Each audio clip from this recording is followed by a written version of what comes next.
Can a man truly change when he's spent a lifetime burning bridges wherever he goes? The Vancouver Canucks are about to find out the hard way, because they just welcomed home their most talented and most controversial native son in a trade that has the hockey world either celebrating redemption or predicting disaster. Evander Kane is coming home to Vancouver, and nobody knows if this story ends in triumph or tragedy. The trade that shocked the hockey world when the Vancouver Canucks announced they had acquired Evander Kane from the Edmonton Oilers for a fourth-round pick. Ironically, a pick they originally acquired from trading Vasily Podkolzin to Edmonton, the hockey world collectively held its breath. This wasn't just another routine trade. This was a franchise betting their reputation on a player who's as likely to score a hat trick as he is to create a headline-grabbing controversy. Kane himself seemed to understand the magnitude of this moment, posting on social media to thank Edmonton while expressing genuine excitement about playing for his hometown team. For a player who spent 16 years wandering the NHL landscape, often leaving chaos in his wake, this homecoming represents something different, perhaps his final chance at redemption. The Vancouver connection that makes this personal this story begins long before Kane ever stepped foot on NHL ice. Born and raised in Vancouver, he was drafted 19th overall by the Vancouver Giants in the 2005 WHL Bantam Draft. This wasn't just another hockey prospect finding his way. This was a local kid with dreams as big as the mountains surrounding his hometown. Kane made his WHL debut in late 2006 and immediately proved he belonged on the biggest stage. At just 15 years old, he helped the Giants capture the Memorial Cup, showing the kind of clutch performance and big game mentality that would define his career. In 3 seasons and 156 games with Vancouver, he posted 155 points, nearly a point per game, and established himself as one of the most dynamic young talents in Canadian junior hockey. That success led to being selected 4th overall by the Atlanta Thrashers in the 2009 NHL entry draft, beginning a professional journey that's been equal parts brilliant and bewildering. The NHL journey.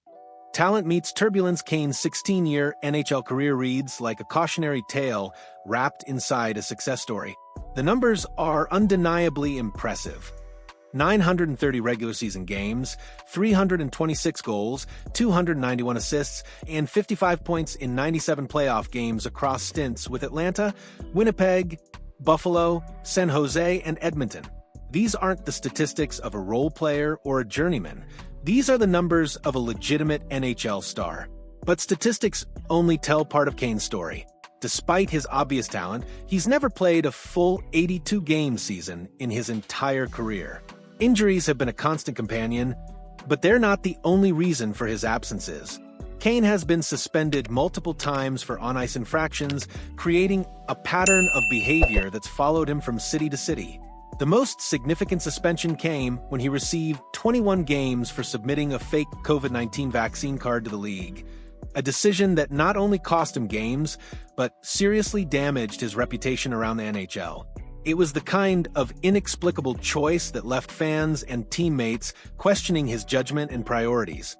The off-ice controversies that define a career, while Kane's on-ice issues have been well documented, his off-ice problems have been even more troubling and persistent. The list of controversies reads like a prosecutor's case file: alleged assaults, gambling debts that led to bankruptcy filing, allegations of betting on NHL games, and perhaps most seriously, accusations of domestic violence and sexual assault from his ex-wife. These aren't minor infractions or youthful indiscretions. These are serious allegations that have followed Kane throughout his career and created a shadow that's darkened every locker room he's entered. Teams have consistently taken chances on his talent while hoping they could manage his behavior, with mixed results at best. The Edmonton chapter, promise and disappointment. Kane's time in Edmonton represented what many hoped would be a fresh start and a chance at redemption.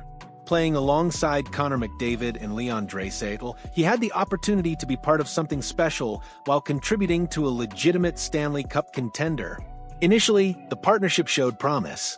Kane's skill set complemented Edmonton's offensive firepower, and there were moments where it seemed like he had finally found the right environment to maximize his talents while minimizing his distractions. However, Kane didn't play a single regular season game in the 2024-25 season, raising questions about his health, his commitment, and his future in the NHL.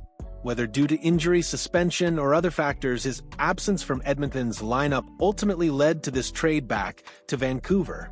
The Canucks' calculated gamble for the Vancouver Canucks. Acquiring Kane represents a fascinating risk-reward proposition. On one hand, they're getting a proven NHL scorer with local connections and playoff experience for the minimal cost of a fourth-round draft pick. If Kane can stay healthy and focused, he could provide the offensive depth that every contending team needs. On the other hand, they're inheriting all the baggage and controversy that's followed Kane throughout his career. The Canucks are betting that returning home will provide the stability and motivation Kane needs to finally put his off-ice issues behind him and focus solely on hockey. The hometown pressure that could change everything. There's something uniquely powerful about playing in your hometown, especially for a player like Kane who grew up dreaming of wearing the Canucks jersey. The pressure is different when you're playing in front of family, friends, and the community that watched you develop from a teenager into a professional athlete. Vancouver fans remember the young Evander Kane who helped the Giants win a Memorial Cup. They remember the excitement and potential that surrounded his early career. Now, they're hoping that returning home can help him recapture that focus and passion while leaving the controversies in the past. The redemption arc that everyone wants to believe at 34 years old, Kane is running out of opportunities to rewrite his narrative. This homecoming to Vancouver might represent his final chance to be remembered for his hockey achievements rather than his off-ice controversies. The elements are in place for a storybook redemption, the hometown team taking a chance, the veteran player seeking to prove he's changed, and a fan base willing to forgive past mistakes if he can contribute to their success. It's the kind of narrative that hockey fans love, even when they know it might be too good to be true.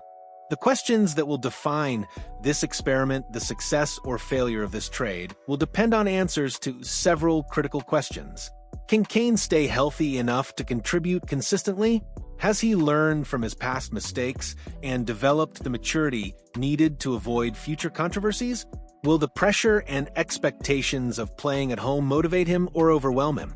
Perhaps most importantly, can the Canucks organization provide the structure and support system that Kane needs to succeed?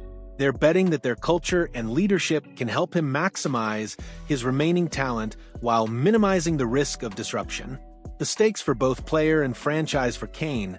This trade represents potentially his last chance at redemption in the NHL. At 34, with a history of injuries and controversies, few teams will be willing to take another chance if this opportunity doesn't work out. This is his moment to prove that talent can ultimately triumph over past mistakes. For the Canucks, the stakes are different but equally significant. They're betting their reputation and locker room chemistry on a player with a documented history of problems. If Kane succeeds, they look like geniuses who saw potential where others saw only problems. If he fails, they'll face criticism for prioritizing talent over character. The final verdict on a fascinating gamble, the Evander Kane trade to Vancouver, represents everything that makes hockey compelling: talent, controversy, redemption, and the eternal hope that people can change. Whether this story ends in triumph or disaster remains to be seen, but it's impossible to ignore the dramatic potential of this homecoming. Kane has spent his entire career as a talented player, overshadowed by poor decisions and off-ice issues. Now, he has the chance to come full circle, returning to where his professional dreams began, with an opportunity to finally write a different ending to his story. The hockey world will be watching closely to see if the prodigal son can truly come home, or if some patterns are simply too ingrained to break. Either way, this is going to be one of the most compelling storylines to follow in the NHL this season. What do you think about this controversial trade? Can Evander Kane finally turn his career around in his hometown? Or are the Canucks making a mistake by taking a chance on such a polarizing player? Let me know your thoughts in the comments below. And don't forget to hit that like button if you're as fascinated by this redemption story as I am.